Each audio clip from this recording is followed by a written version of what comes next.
Assalamualaikum warahmatullahi wabarakatuh. Halo Sobat Manesa, selamat datang kembali di podcast Romansa Ramadan bersama Manesa. Saya Aulia Jian Amirul Nazuru akan menemani kalian dalam podcast kali ini. Jadi gimana nih kabarnya kalian semua? Di sepertiga terakhir Ramadan ini masih pada lancar kan puasanya? Semoga kita tetap diberi kelancaran hingga akhir ya. Oke Manners, buat kalian yang belum tahu apa sih podcast Romansa itu, jadi podcast Romansa adalah podcast yang dihadirkan oleh Men1 Blitar yang tayang eksklusif di bulan Ramadan. Jadi buat kalian yang pengen nambah ilmu, sharing, atau ikut diskusi bareng bisa banget nih. Karena di setiap episodenya kita bakal membahas pertanyaan-pertanyaan dari kalian semua. Dan juga di podcast ini ada kuis berhadiahnya juga loh. Jadi jangan sampai ketinggalan dan pantau terus instastory dari akun Instagram @man1blitar_official ya. Oke teman-teman semua, di episode kelima ini kita bakal membahas tema yang sangat menarik nih, yaitu fadilah dari sholat tarawih.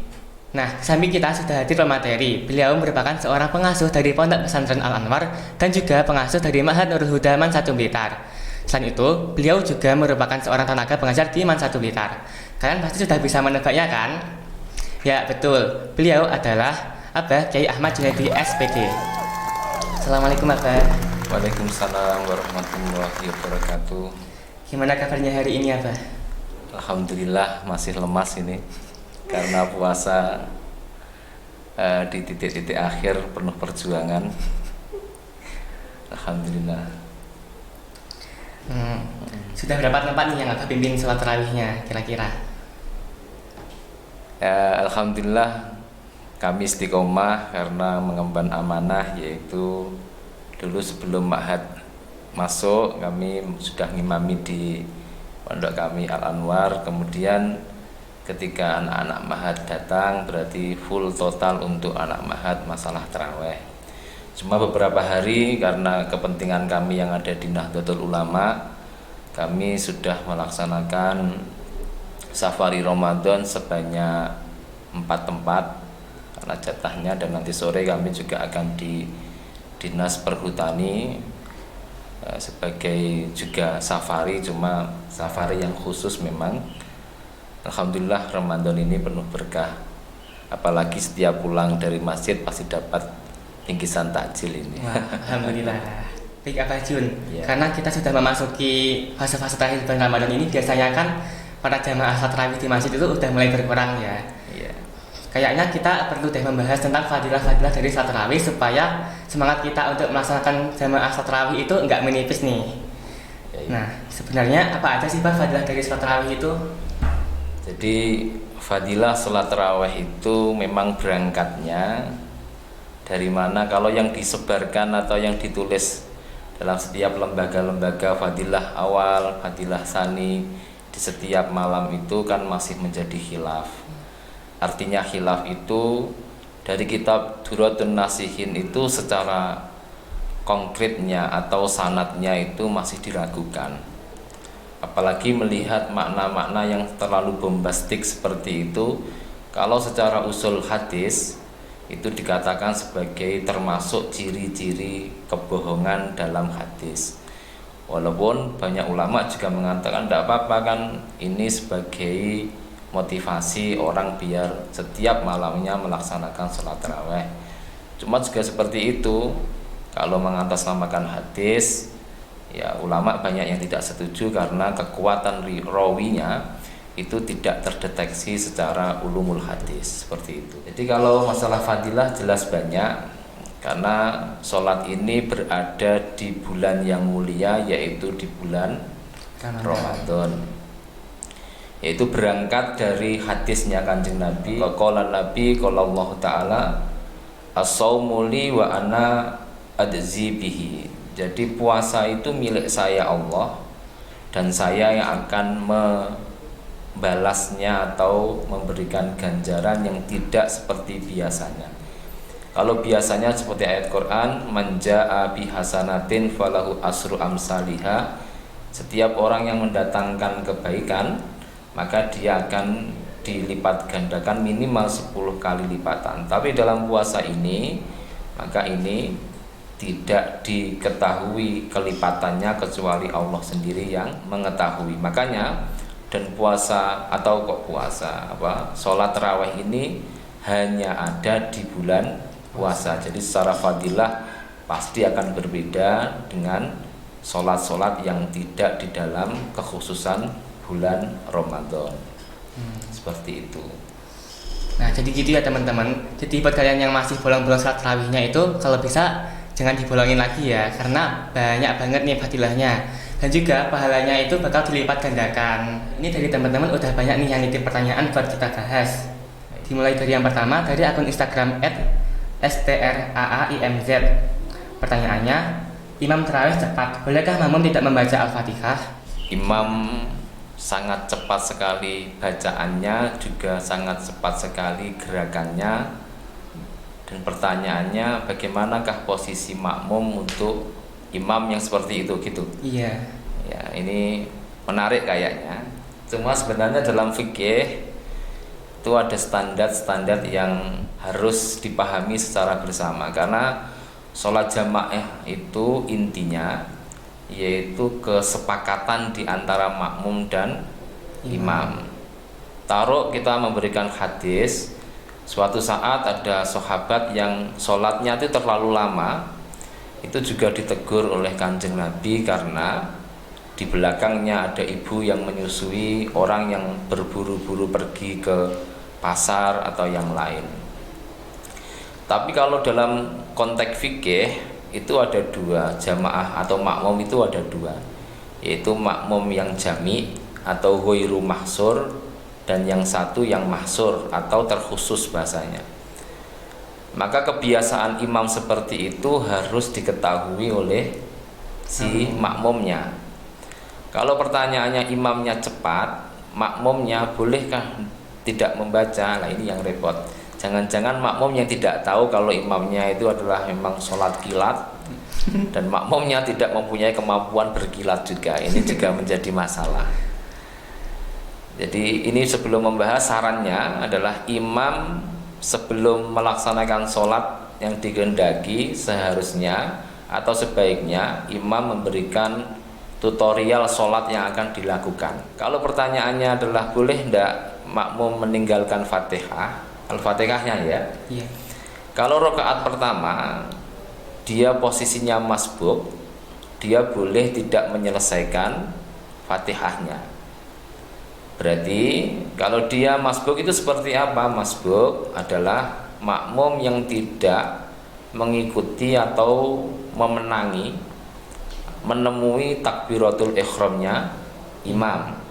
Maka dia posisinya adalah masbuk, dan ketika saat itu imam adalah yang menjadi penanggung Fatihah daripada makmum. Berbeda lagi dengan yang rakaat kedua, berarti pasti makmum itu adalah makmum yang namanya muafek, atau makmum yang menemui takbiratul atau takbir intikal daripada imam. Jadi si makmum wajib menyelesaikan Fatihahnya, walaupun nanti makmum itu akan tertinggal beberapa gerakan wajib daripada si imam. Di kitab Fathul Mu'in itu disebutkan, seandainya makmumnya itu lambat membaca Fatihah, kemudian imam cepat sampai makmum ketinggalan gerakan imam 4 yang berat, berarti rukuk, i'tidal, sujud, duduk, makmum tetap harus menyelesaikan Fatihahnya.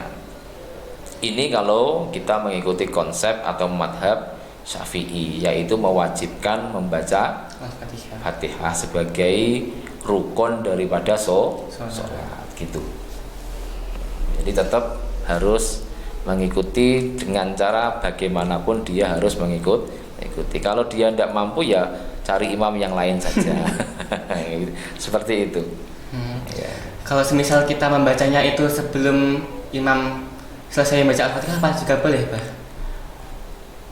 Intinya apakah boleh makmum mendahului bacaan daripada imam? Iya. Nah, boleh, cuma beberapa yang lain ulama-ulama itu memakruhkan, karena sunnahnya seorang makmum itu mendengarkan bacaan daripada imam, seperti itu. Ya minimal kalau mau balapan ya takut ketinggalan, minimal beriringan dengan imam. Makanya di musola-musola yang kami sebagai binaan itu setiap mau datangnya bulan Ramadan kami selalu mensosialisasikan bahwa surah yang dibaca nanti adalah surah yang diketahui oleh si makmum. Taruh mulai alhaqumut takatsur di rakaat yang pertama, kemudian rakaat kedua kami menyarankan pakai surat kulhu atau surat al-ikhlas.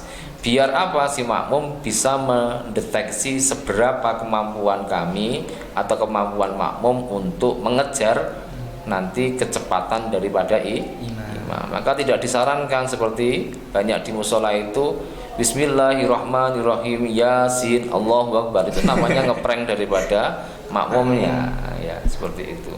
Pertanyaan yang kedua, ini ada dua pertanyaan yang sama nih Bah, dari akun Instagram @taa_i dan juga Hamzah_20513. Pertanyaannya, bolehkah orang yang masih muda salat tarawih dengan kondisi duduk? Pertanyaannya adalah posisi makmum tidak dalam keadaan sakit, boleh nggak duduk dalam melaksanakan sholat tarawih? Seperti itu kira-kira. Biasanya karena capek saat di pertengahan gitu Bah. Yes. Ini memang pemuda-pemuda generasi Z yang lembek ya. Baik, seandainya memang ada, kita akan menjawab sesuai dengan koridor fikih juga.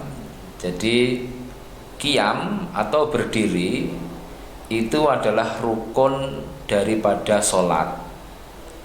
Sholat apa? Ya sholat wajib.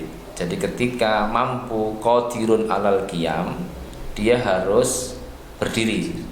Ini dalam keadaan sholat wajib. Lah tarawih itu ternyata kan tidak wajib. Berarti apakah hukumnya sama? Jelas tidak. Berarti tarawih itu boleh dalam keadaan duduk. Nah, imamnya kalau berdiri ya tidak masalah ya.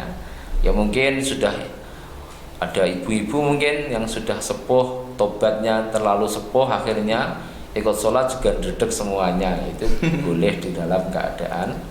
Kalau ini anak muda ya seandainya benar tetap boleh, karena dalam sholat sunnah tidak ada yang namanya rukun untuk berdiri.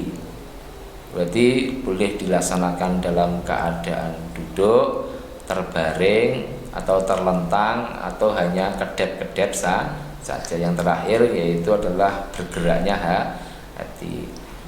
Sebenarnya dalam fikih itu juga ada standarisasi atau kapan sih orang itu diperbolehkan untuk sholat dalam keadaan duduk. Itu memang ada, yaitu mudah sekali, yaitu ketika dihabu khusu'uhu, hilang rasa kekhusuan daripada seorang musolli. Jadi seandainya ini Mas Nazur ini sholat kok bayang nih jemuran saja itu, bisa nanti sholat dengan keadaan duduk, asalkan itu sholat sunnah. Jadi asalkan sudah mempunyai don atau yakin bahwa kalau saya berdiri nanti saya itu tidak khusuknya dengan cara berduduk, maka duduk itu lebih dianjurkan melakukan sholat sunnah. Karena dalam sholat itu sebenarnya ada eksistensi yang sangat dijaga, yaitu bagaimana kita itu nyaman ketika kita itu sedang bercengkerama atau berhadapan dengan yang namanya Sang Kholik atau Allah. Jadi betapa malunya kita itu ketika kita berhadapan tapi kita tidak nyaman. Kalau nyamannya orang bertamu kepada bupati duduk, ya kemungkinan lebih baik duduk. Kalau nyamannya itu adalah dengan dobrok, ya kemungkinan ya seperti saya itu kalau sowan kepada guru, nyamannya ya duduk di bawah. Kalau duduk di atas malah kikuk, mau gimana tidak bisa. Ini masalah sholat sunnah seperti itu. Jadi jawabannya boleh, karena tarawih termasuk kategori sholat sunnah. Gitu. Oke, lanjut ke pertanyaan yang ketiga. Ini dari akun @renjanapati.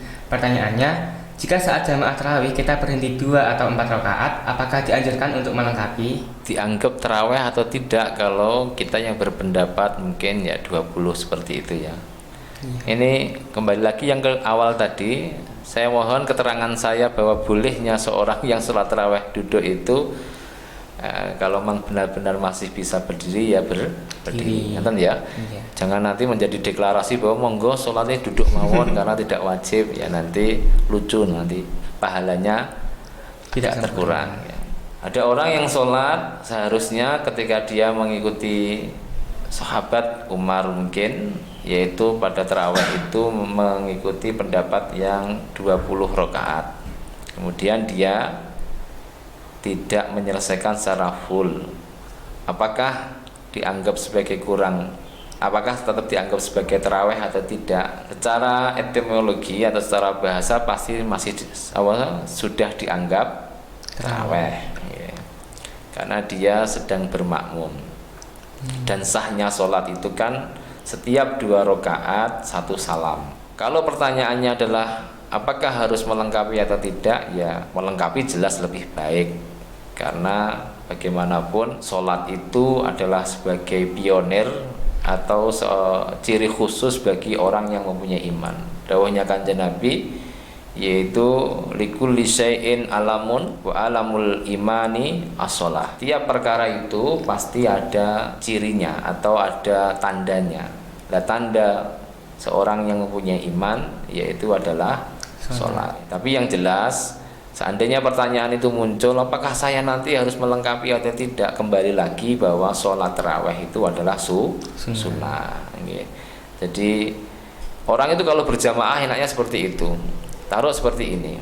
Ini dalilnya mungkin agak jauh, cuma kita pakai pendekatan kias bahwa seorang imam dia kalau Fatihahnya itu tidak komplit atau mungkin dianggap ada kecacatan, itu yang menanggung adalah makmum. Sebaliknya jika makmum itu ada kecacatan akan dilengkapi dengan Fatihahnya imam. Jika keduanya itu salah, itu malaikat yang bertanggung jawab. Seperti itu riwayatnya banyak. Makanya kalau pertanyaannya adalah seorang yang tidak merampungkan rakaat tarawihnya, apakah dia wajib? Jelas ini tidak.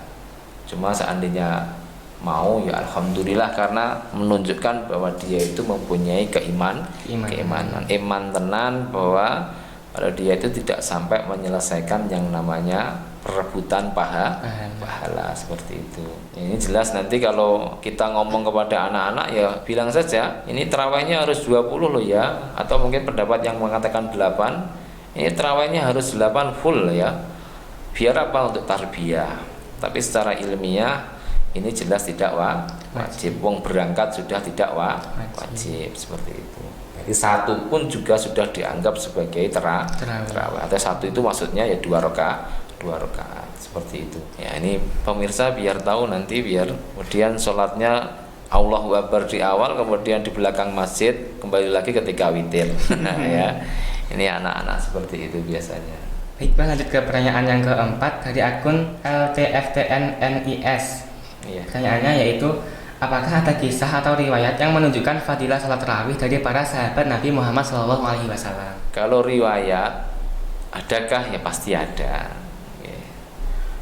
Kanjeng Nabi itu tidak berangkat di tanggal 4 dan tanggal 5 karena takut bahwa sholat itu nanti akan menjadi kewajiban bagi umat setelahnya. Ini termasuk syafaqah atau kasihannya kepada umat kanjeng Nabi. Tapi berangkat dari as-saumu atau Ramadan, bulan puasa itu adalah hal yang sangat diagungkan atau bulan yang diagungkan oleh Allah. Makanya tarawih itu dari fi'il madhi rawaha, maknanya istirahat. Istirahatnya saja sholat. Makanya Sayyidina Umar itu mendeklarasikan bahwa tarawih itu ya 20. Karena ini bukan dari kanjeng Nabi. Ya, kanjeng Nabi belum dikatakan tarawih, masih dikatakan qiyamul Ramadan atau qiyamul lail fir Ramadan. Jadi sholat malam di bulan Ramadan. Akhirnya Sayyidina Umar bukan memodifikasi tapi memahami dari perilakunya Kanjeng Nabi, bahwa Kanjeng Nabi itu pasti uswatun hasanah. Jadi kalau uswatun hasanah bagi siapa? Liman kana yarjullahi wal yaumil akhir, bagi orang-orang yang mempercayai Allah dan hari akhir.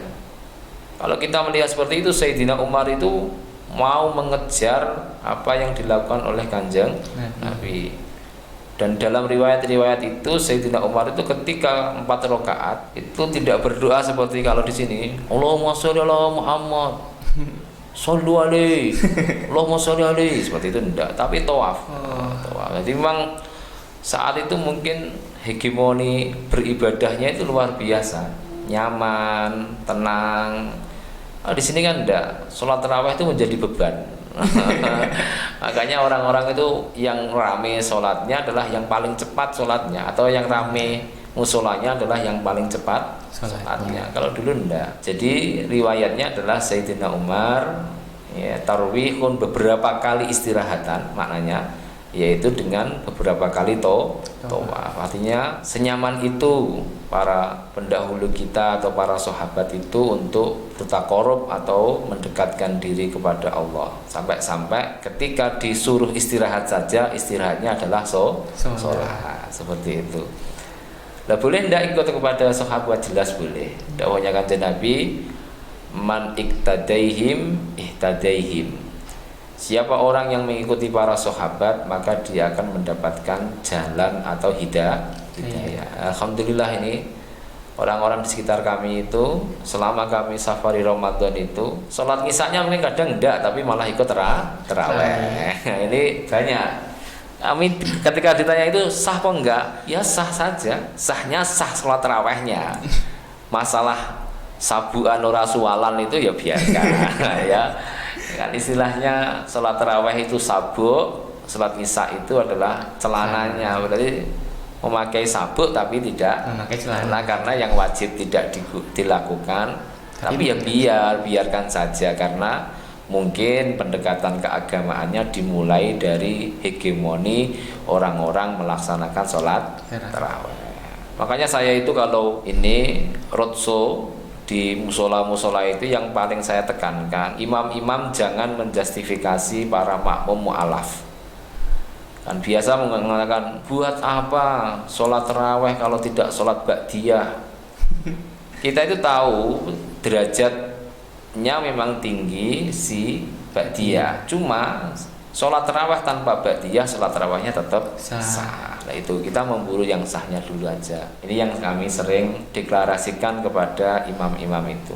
Sampai kami yang ada di LDNU atau Lembaga Dakwah Nahdlatul Ulama itu kita mempunyai binaan-binaan. Kalau imamnya itu terjadi hal yang tidak disenangi oleh masyarakat, kita biasanya mengundang kemudian menawarkan, andainya seperti ini bagaimana? Karena nanti yang paling penting bukan jenengan menjadi imamnya, tapi yang paling penting adalah banyaknya orang yang termotivasi dengan kegiatan-kegiatan yang menyenangkan. Salah satunya ada hegemoni sholat tarawih di bulan Ramadan.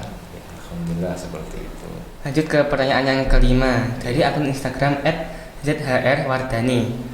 Pertanyaannya, apakah boleh menambah rakaat tarawih sendiri setelah berjamaah di masjid atau mushola? Boleh enggak? Ya jelas boleh. Jadi 20 itu karena mengikuti Sayyidina Umar. Kalau mungkin kurang, dia ikut fase awal atau kloter pertama di mushola yang paling cepat. Kemudian dia berpindah ke mushola berikutnya. Satu malam dia sholat full, itu boleh.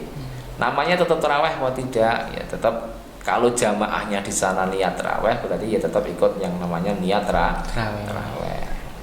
Cuma kalau ikut pada Sayyidina Umar itu adalah 20 rakaat. Apakah Sayyidina Umar tidak kuat melakukan lebih dari 20 rakaat? Ya kuat, tapi yang tidak kuat nanti makmumnya. Ini 20 tarawih, 20 rakaat saja. Banyak yang ngenyang, yaitu ikut yang 8. Alhamdulillah yang 8 bacaannya juga lama-lama. Akhirnya kembali lagi ke yang 20 karena bacaannya cepat. Ya, seperti itu. Jadi boleh tidak? Jelas boleh. Tapi ya itu tadi tidak diakhiri dengan witir dulu. Lanjut ke pertanyaan yang keenam dari akun Instagram @fatanhilwa. Apa hukum membaca surah saat sholat tarawih dengan cepat, padahal kan bacaannya harus benar? Apa hukum membaca surah? Ini jelas tidak Fatihah ya. Iya. Kalau membaca surah bagi makmum itu tidak dianjurkan. Anjurannya adalah mendengarkan bacaannya imam. Lah imam apakah dianjurkan? Ya sunnah.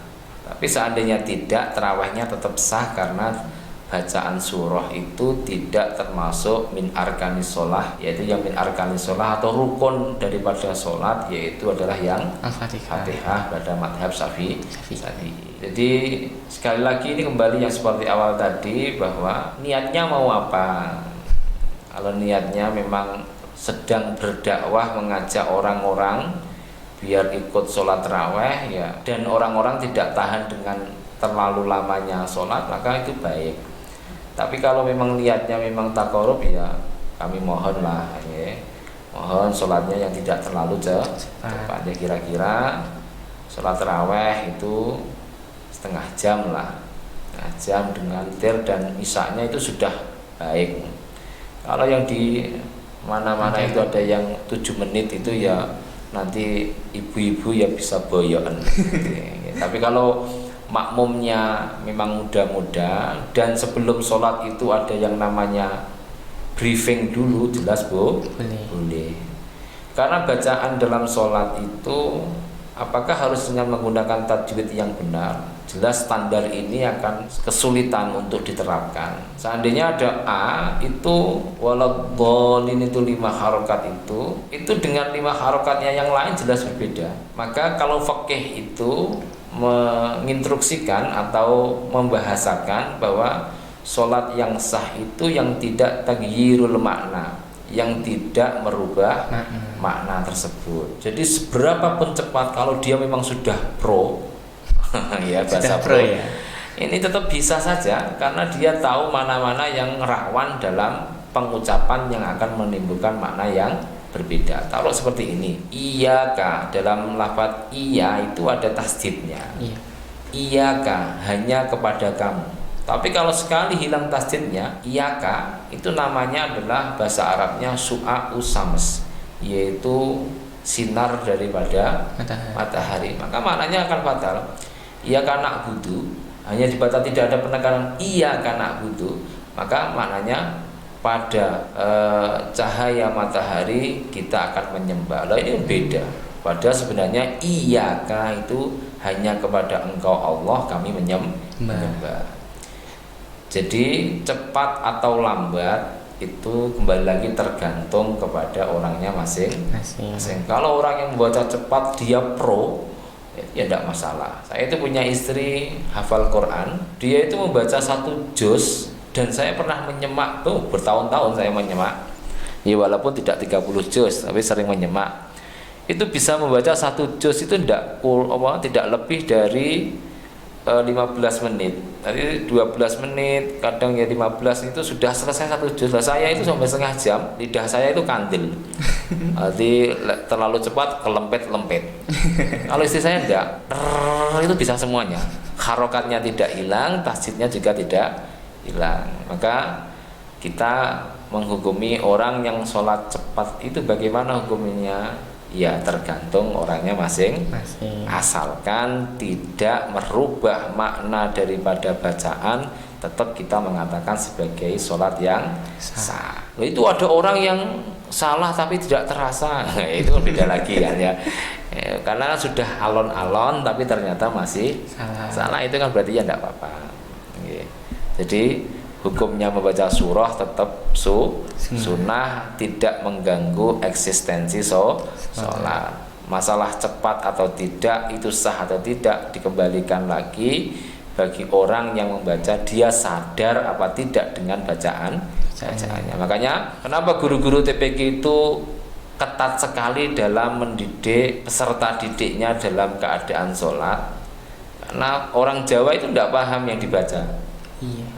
Makanya biar dia tetap sholatnya sah, cek rapahamlah tapi bacaannya sudah benar. seperti at-tahiyyatul mubarakatus sholawatut. Itu orang Arab tidak ada seperti itu. Katanya teman-teman yang sekolah di sana itu semuanya diwakafkan, nggak ada yang di i'rab at-tahiyyah. Tapi dia paham. Ya, kalau di Indonesia repot nanti kalau sudah tidak paham, salah sekali. Makanya alhamdulillah guru-guru kita yang ada di TPG itu getol untuk membenarkan bacaan, antisipasi bagi orang-orang yang secara makna tidak paham, akhirnya di backup dengan bacaan yang benar, seperti itu. Jadi hukumnya tetap sholatnya sah. Boleh apa tidak cepat dikembalikan lagi kepada pembacanya masing-masing, seperti itu. Lanjut ke pertanyaan nomor 7 dari akun GTNTAZ_. Pertanyaannya, kan sehabis tarawih ada salat witir. Lalu kalau kita salat malam, apakah witir ulang lagi atau bagaimana? Oke. Ini kayaknya sergap atau lagi hijrah ini ya. Ya. Insya Allah sholat saja kurang ya. Ya baik. Memang ya ada hadisnya itu kalau tidak salah yaitu insya Allah la witroni filailatin, tidak ada dua witir dalam satu malam. Terus bagaimana tindakan kita ketika kita sholat dan kita menghendaki malam nanti adalah witir, karena juga ada dawuh bahwa witir itu sebagai penutup sholat. Apakah setelah witir tidak boleh sholat? Ya jelas boleh, cuma afdolnya bahwa sholat malam itu diakhiri dengan witir. Makanya biasanya kalau orang itu punya wadifah atau punya kebiasaan untuk sholat malam, dia biasanya tidak menyelesaikan 3 witir, atau langsung memang tidak melaksanakan witir, karena dawuhnya Kanjeng Nabi la witroni fi lailatin, tidak ada 2 witir dalam satu malam, seperti itu. Jadi kalau masalah solusi nanti bisa orang itu untuk tidak berwitir sekalian atau tetap ikut witir tapi tidak diselesaikan, karena witir itu yang penting kan ganjil, bisa 1, 3 atau sampai 11. Ya, kira-kira tidak ada ini ya. Apalagi anak man ini ada apa enggak ya. Semoga ada ya. Semoga saja masih ada, nanti biar menjadi wali-walinya Allah yang hidup di lingkungan man. Amin. Oke teman-teman semua, jadi itu tadi pertanyaan terakhir dari sesi tanya jawab ini nih. Buat kalian yang pertanyaannya belum sempat terjawab, mungkin bisa langsung ditanyakan langsung kepada Abah Jun. Boleh ya Abah? Siap, bisa. Nanti bisa WA saya atau mungkin bertemu dengan saya. Iya. Baik, itu tadi pembahasan kita tentang fadilah dari salat tarawih. Mungkin dari Abah ingin menyampaikan sesuatu atau kesimpulan-kesimpulannya Abah? Oke. Ya, kesimpulannya bahwa semuanya karena yang tadi membahas hanya tarawihnya saja, mungkin bisa diaplikasikan atau bisa dibahas dengan tema yang lain. Tapi harapan kami berpacu kepada dawuhnya Kanjeng Nabi bahwa salah satunya yaitu naumus shaim ibadatun, tidurnya seorang yang berpuasa itu ibadah. Wa shamtuhu, diamnya seorang shaim ikut tasbihun, adalah suatu tasbih atau memuji Allah. Wa amaluhu, pekerjaannya seorang shaim iku mudha'afun, dilipat gandakan. Wa du'auhu, doanya seorang shaim iku mustajabun, sembadani atau dikabulkan oleh Allah. Kapan pengabulannya? Ya sesuai dengan kepentingannya orang tersebut. Wa dambuhu maghfurun, dosanya dimaafkan. Maka dari kalimat ini, dawuhnya Kanjeng Nabi ini, saya sangat mohon sekali bagi para pemirsa mungkin untuk senantiasa memanfaatkan semaksimal mungkin momen-momen yang ada di bulan Ramadan ini. Walaupun kamu malam tidak puasa, tapi syahrul Ramadannya itu adalah syahrul lisaim atau syahrul siyam, bulan untuk berpuasa. Jadi ada traweh, ada sahur, ada iftar atau buka, belum nanti ada kajian-kajian yang memang temanya tema Ramadan dan yang lain-lain. Ini saya sangat berharap sekali untuk dilaksanakan atau diikuti. Maka bermakna sebalik seperti itu, kalau pahalanya dilipat gandakan berarti ukubah atau siksanya ketika melakukan kesalahan juga akan dilipat gandakan. Ini juga harus menjadi perhatian bagi pemirsa untuk tetap menjaga diri, jangan sampai lalai dengan diskon atau bayaran yang sangat besar sekali ini, tapi juga melakukan kejadian-kejadian yang fatal juga akhirnya menjadikan madrasah di bulan Ramadan ini tercoreng untuk tahun yang akan datang. Ya, seperti itu mungkin. Oke Sobat Manesa, sebelum podcast kita berakhir, ini nih sesi yang kita tunggu-tunggu, yaitu sesi kuis. Silahkan Abah untuk pertanyaannya kepada pemirsa. Oke. Kuisnya kira-kira minta yang sulit apa yang mudah ini? Yang sulit tapi mudah dijawab aja, Pak. Oke. Pertanyaannya hanya masalah itu saja kalau saya. Jadi karena ini mungkin kebanyakan yang menonton itu adalah seorang pelajar. Iya, teman-teman pelajar, jadi itu pada niat nawaitu soma ghadin an adai fardhi syahri ramadhana, bisa dibaca Ramadhani juga bisa. Pertanyaannya, alasan untuk dibaca Ramadhana itu karena apa? Dibaca Ramadhani juga karena apa? Nah, jelas semuanya itu boleh. Yang tidak boleh itu yang tidak puasa. Ya. Jadi nanti biar muncul bahwa saya membaca Ramadhana juga boleh karena apa? Ya. Saya membaca Ramadhani juga boleh karena apa? Jadi kedua-duanya boleh. Ya. Harus biar mantap harus disertai dengan yang namanya ilmu. Jadi pertanyaannya dua, yaitu adalah dibaca Ramadhana karena apa? Dibaca Ramadhani juga karena apa? Yaitu. Buat teman-teman yang mau jawab, tahan dulu ya jawabannya. Nanti kita adain answer box di akun Instagram @1blitar_official. Jadi nanti kalian kirim jawabannya ke situ. Nah, jangan sampai kelewatan ya, karena jawaban yang paling tepat akan kita kasih merchandise nih dari podcast Romansa. Nah, sudah tidak terasa ya, kita sudah berbincang-bincang cukup lama dan sudah sampai di penghujung acara. Semoga apa yang disampaikan oleh Abah Jun dan kita diskusikan hari ini dapat bermanfaat untuk kita semua di hari-hari berikutnya. Terima kasih banyak buat teman-teman yang udah nonton podcast ini sampai akhir. Semoga kita selalu diberi kesehatan dan kelancaran dalam beribadah ya. Jika kalian suka video ini, jangan lupa untuk like, comment, share, dan subscribe agar tidak ketinggalan podcast episode terbaru dari kita. Sekian dari saya. Wassalamualaikum warahmatullahi wabarakatuh.